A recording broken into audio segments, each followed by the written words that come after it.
"Get out!" the Mafia boss screamed from his wheelchair, but the black janitor laid on the floor right beside him. Chapter ONETHE Geometry of Silence. The smell of industrial cleaner reached him first. Pine-sharp chemical, masking something older and more honest beneath. The particular rot of men who had stopped fighting. Kenji Mori had known many rooms in his 61 years on this earth. Rooms of marble and threat, rooms where the air itself bent to his will. He had never known a room like this one. A rehabilitation ward on the third floor of Haindam Memorial, with its water-stained ceiling tiles and its window that faced a concrete wall. He lay flat on the narrow bed, a man reduced to topography, chest rising, arms present, legs somewhere below him that no longer reported for duty. The doctors had been precise in the way that men are precise when they are telling you the worst possible truth and hiding behind language to do it. Cervical contusion. Motor complete injury below T8. Permanent impairment of bilateral lower extremity function. What they meant, stripped of its Latin scaffolding, was simple. Someone had put 3 bullets in him and the second one had found his spine, and now he was a man cut in half. The assassination had been clean, professional. That was what kept him awake. Not the pain. The painkillers had neutralized the pain into a distant, humming abstraction, but the cleanliness of it. Whoever had ordered the hit knew how he moved, knew his route, knew the gap in his security window at 11:40 on a Tuesday. He heard the door open at 2 a.m. Not a nurse.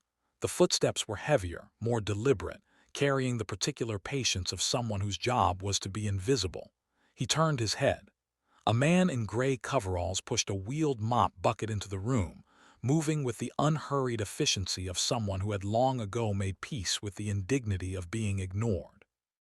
He was black, broad-shouldered, somewhere in his early 40s, with close-cropped hair and eyes that were quietly awake in a way that most people's were not. He worked without looking up, wrung the mop, applied it to the floor in slow, methodical arcs. "Get out," Kenji said. His voice was still a weapon hoarse from disuse but weighted with 6 decades of command. The man paused, looked at him without expression. "I'll be done in 4 minutes," he said. His voice was unhurried, not insubordinate, just accurate. He returned to the floor. Kenji stared at the ceiling, furious at the fact that he couldn't rise from the bed to enforce the dismissal. The mop moved in its slow arcs. 4 minutes passed. The man emptied the bucket, collected his cart, and left without another word, as if Kenji Mori were simply a room he had cleaned. It was, somehow, the most honest interaction he'd had since the shooting. 11 labs packing, 120 WPM. Measured, controlled. First 3 paragraphs. Low stability 0.45, high clarity. The opening smell cue, pause 0.8s before pine sharp. Medical terminology, flat, clinical, robotic. Final line, long pause before delivery. Let it land cold. Chapter TWOTHE Departure of Worth Hana came on a Thursday. She did not come alone. She brought a lawyer, and more devastating than any attorney, her absolute composure. She was 60 but carried it like a threat, dressed in a charcoal silk blouse and dark trousers, her silver-streaked hair immaculate. She placed the documents on his bedside tray with the careful neutrality of a woman setting down a check at a restaurant, courteous, detached, and ready to leave. "The family requires clarity," she said. "Not my family. The family," as though she were citing a board resolution. "Your condition has created significant operational and legal uncertainty. The elders and I have discussed the appropriate transition." She smoothed an invisible crease from her sleeve. "These papers secure my position and formalize the transfer of the primary properties. I need your signature." Looked at the papers. He looked at her face. He had married her 34 years ago, in a garden in Kyoto when the cherry blossoms were falling, and he had believed, sincerely and foolishly, that there were things in his life that money could not reclassify. He had been wrong. "I am still alive," he said. The words came out quieter than he intended. She said, "That is the complication." She did not blink. She waited. He did not sign. After a moment, she gathered the papers with the brisk efficiency of a woman who had anticipated this outcome and already adjusted her timeline. "I'll give you a few days," she said, as though granting a concession. She left without touching him. 3 hours later, Daicha came. His former second, a man with a wide face and a narrow soul, arrived with chrysanthemums and a performance of grief so practiced it was almost artistic. He wept appropriately. He bowed at the correct angle. He spoke of loyalty and legacy and the unbearable weight of watching his Oyabun suffer. Kenji said nothing. He watched Daichai's eyes as he spoke, the way a man watches a card that's been palmed. He saw the calculation behind the performance, the scouting. Daichai was measuring the room, measuring the man, measuring the distance between where he stood and where he wanted to be. He was here to confirm the fall, to count the pieces. When Daichai finally left, the room was quiet for a long time. At 2:07 a.m., the door opened again. The gray coveralls, the mop bucket. Marcus Cole entered the room with the same unhurried competence as before, and something in Kenji, the pressure of Hana's cold arithmetic, of Daichai's smiling treachery, of his own legs lying beneath him like evidence of his defeat, cracked open. "Get out," he said. And then louder with a fury that had nowhere else to go. Get out of my room, get out." His voice broke on the last word, the sound of a dam giving way. He struck the bedside tray with his fist, sending his water cup spinning to the floor. He expected the man to flee or call for help, or report him to a supervisor in the clipped, defensive language of institutional self-protection. Instead, Marcus Cole set his mop against the wall. He lowered himself, slowly, deliberately, and lay down on the linoleum floor beside the bed. Not close enough to intrude, just close enough to be present. He put one arm behind his head and stared at the ceiling. Kenji stared at him, breathless with a fury that had nowhere to land. "What are you doing?" he rasped. Marcus was quiet for a moment. "Staying," he said. Neither of them spoke again for 20 minutes. The only sound was the distant hum of the building's ventilation and the slow, steadying return of Kenji's breath. When the rage subsided, what was left beneath it was not emptiness. It was exhaustion, and threading through it quietly something that felt, for the first time in weeks, like relief. 11 Labs packing, the screaming sequence.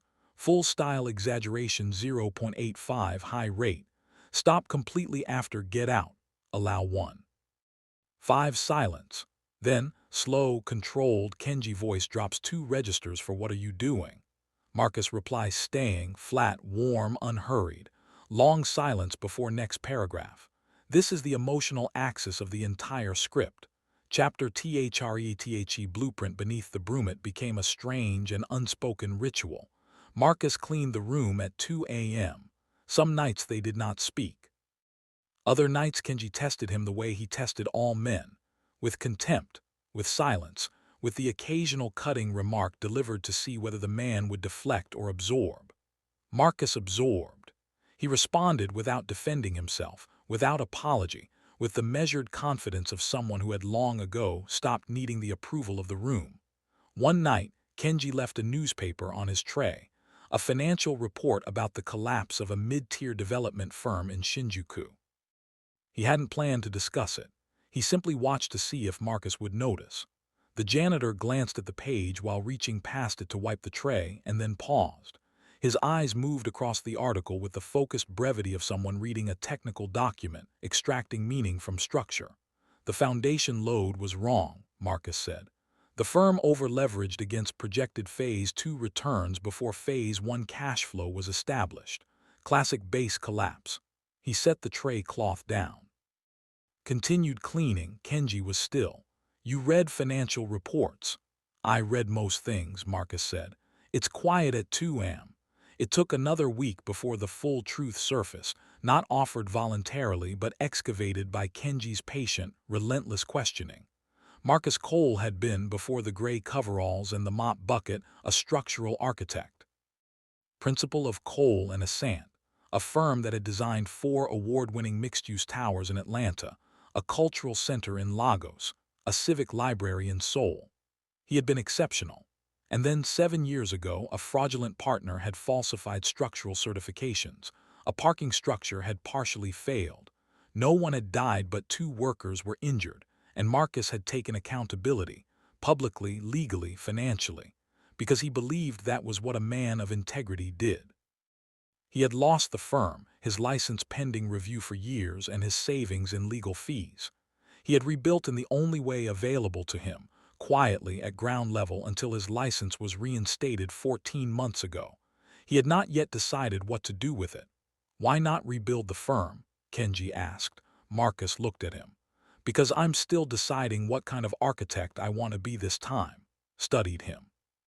In 30 years of reading Men for Survival, he had encountered many types of strength. He had never encountered this particular kind, the strength that comes not from never falling but from falling in full public view and remaining somehow uncorrupted. I have enemies, Kenji said, not a confession. A fact stated the way architects state load-bearing specifications. Enemies who are dismantling my life while I am immobile. They are not stupid men. They are moving carefully through legal instruments and financial structures, rewriting the story. He paused. I need someone who understands how structures fail. Set down the spray bottle. He looked at Kenji Mori for a long, clear moment. You're not asking me to clean anything, he said. Kenji said. I am asking you to help me build something. The fluorescent light above the bed hummed. Marcus picked the spray bottle back up, finished the tray, and turned toward the door. I'll think about it, he said. He came back the next night with a legal pad, 11 labs packing. The revelation sequence must be paced like a slow build, architect backstory delivered at 115 WPM, each loss landing individually. Coal and Asant, let it breathe. The city names Atlanta, Lagos, Seoul, deliberate weight. Final exchange, I'll think about it. Absolutely flat, no warmth, no drama. The legal pad line, close mic, quiet, maximum intimacy. Chapter FOURTHE Architecture of Ruin. What followed was not dramatic in the way Kenji's former life had been dramatic. No threats delivered in parking structures. No envelopes of cash sliding across lacquered tables. It was quieter, and because of that, far more lethal. Marcus brought the legal pad each night and they worked, the two of them, in the 2 a.m. stillness of the rehabilitation ward, constructing the instrument of Daichai's undoing with the precision of men who understood that the most dangerous architecture is the kind that looks, from the outside, exactly like nothing. Marcus's mind operated laterally. He saw systems the way he saw buildings, as interlocking dependencies where the failure of one element propagated through the whole. He found, within 3 days of reviewing the documents Kenji dictated from memory, that Daichai had been skimming from the organization's legitimate subsidiaries for 11 years. Not clumsily, with sophistication. But sophistication had its own signature, and Marcus, trained to read structural anomalies in load-bearing calculations, read financial ones with the same fluency.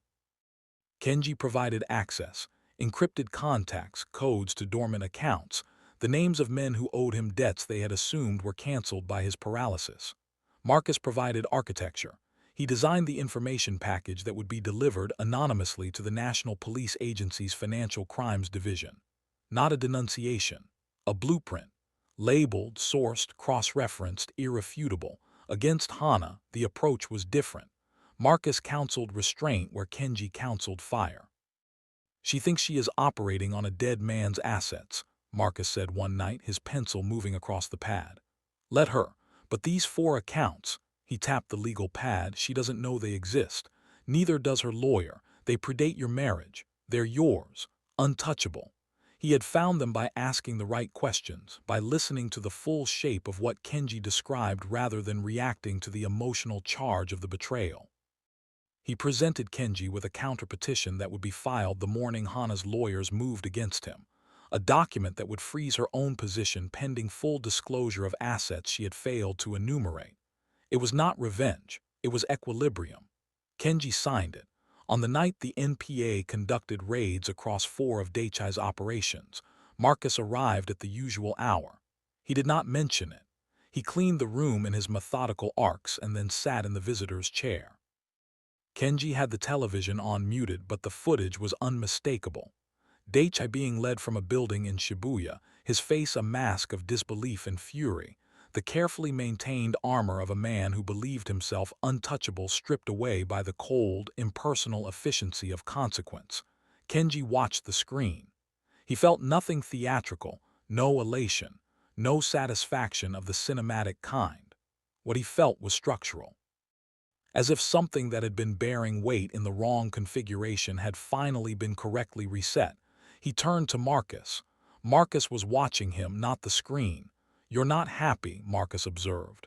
Kenji said, "I am relieved. There's a difference." Nodded. He understood about the difference between relief and happiness. He had lived in that difference for 7 years. 11 Labs packing, the strategy sequences, brisk, 128 WPM, clipped and precise. This is the competence porn register. Maximum clarity, no warmth. When the TV footage sequence begins, drop rate to 112 WPM. The final exchange between Kenji and Marcus, silence before "I am relieved." Full stop, pause. Let the distinction settle. This is the chapter's emotional payoff. Chapter FIVETHE Golden Foundation. The scent of the ocean reached him first. Salt clean, vast, indifferent to men and their histories. Kenji Mori sat on the wide timber deck of a house in Hayama, a modern structure of glass and warm cedar built into the hillside above Sagami Bay. The house had been designed for a wheelchair, not with the apologetic concessions of accessibility retrofitting, but with the genuine architectural intelligence of someone who understood how a man in a chair actually moves through space.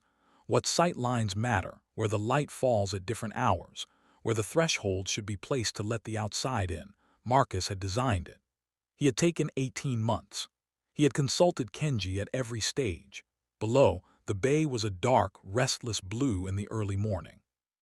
The sun was climbing through the eastern clouds, painting the water in moving sections of gold and amber. Kenji held a ceramic cup of tea. His hands were steady.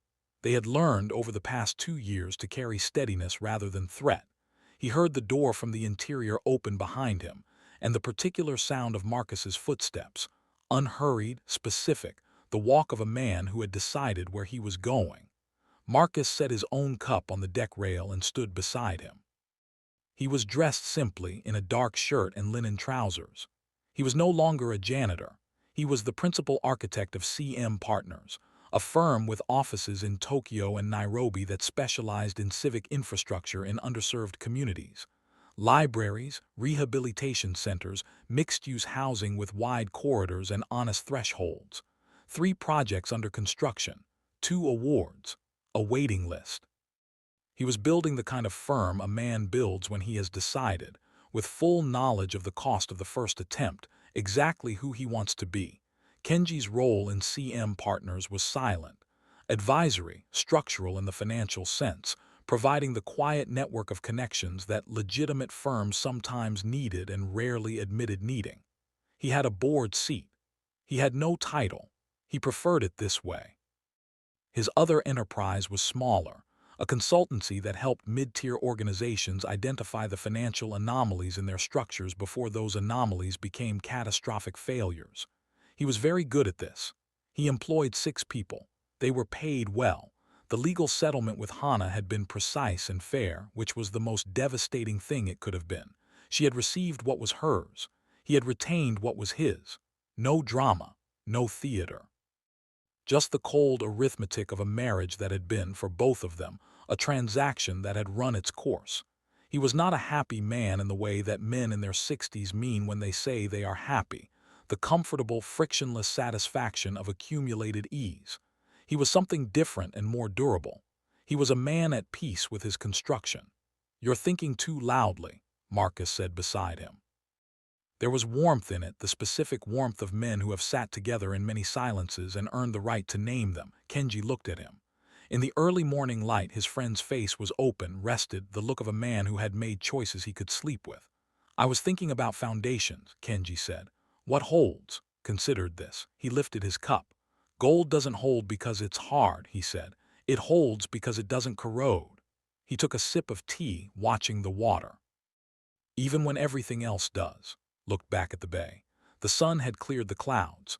The water was fully gold now, shifting and breathing, vast and indifferent and beautiful. He had built with glass once. He understood now what endured. He stayed until the light changed. 11 Labs packing. This chapter is the exhale. 112 WPM throughout. Stability 0.75, warmth in delivery, but never sentimental. The house description, slow, deliberate, each detail a reward. CM partners sequence, confident, slightly faster, earned pride. Final 3 lines drop to 108 WPM. Gold doesn't hold because it's hard, full pause before and after. Last line, silence. No music swell. Let it end in quiet, the end next.